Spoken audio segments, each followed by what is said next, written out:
மே 11 மாமல்லபுரம் திருவிடந்தையில் சித்திரை முழுநிலவு வன்னிய இளைஞர் பெருவிழா மாநாட்டிற்கு கால்கோள் விழா இன்று நடைபெற்றது.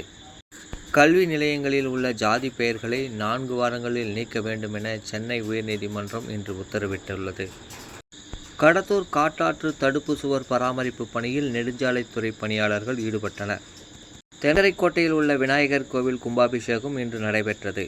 தர்மபுரி நகராட்சியில் தண்ணீர் மோர் பந்தலை தர்மபுரி எம்பி மணி துவக்கி வைத்தார். நகரமன்ற தலைவர் லட்சுமி, மாது உள்ளிட்டோர் பங்கேற்றனர். பாப்பரெட்பட்டி தீயணைப்பு மற்றும் மீட்பு பணி நிலைய அலுவலர் பூபதி தலைமையில் தீயணைப்பு பணியாளர்கள் வெங்கடசமுத்திரம் பகுதியில் போலி ஒத்திகையில் ஈடுபட்டனர்.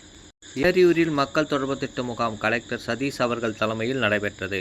பாலக்கோடு அருகே சோமநல்லி ஏரியில் மூழ்கி வாலிபர் உயிரிழந்தார்.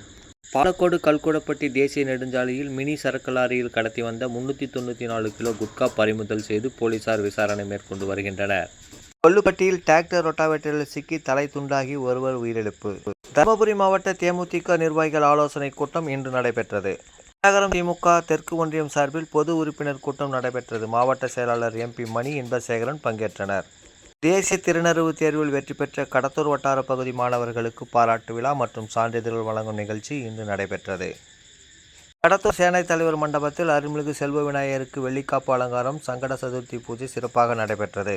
இந்த பூஜையில் ராமநாதன், சுந்தரராஜன், குப்புசாமி உள்ளிட்டோர் பங்கேற்றனர். தர்மபுரி மாவட்ட வழக்கறிஞர்கள் சங்க தேர்தலில் வெற்றி பெற்ற நிர்வாகிகள் பதவியேற்பு விழா இன்று நடைபெற்றது. சிலாரள்ளி ஸ்ரீ விநாயகா மெட்ரிக் பள்ளியின் 31ஆம் ஆண்டு விழா நாளை வியாழக்கிழமை 17ஆம் தேதி நடைபெறுகிறது.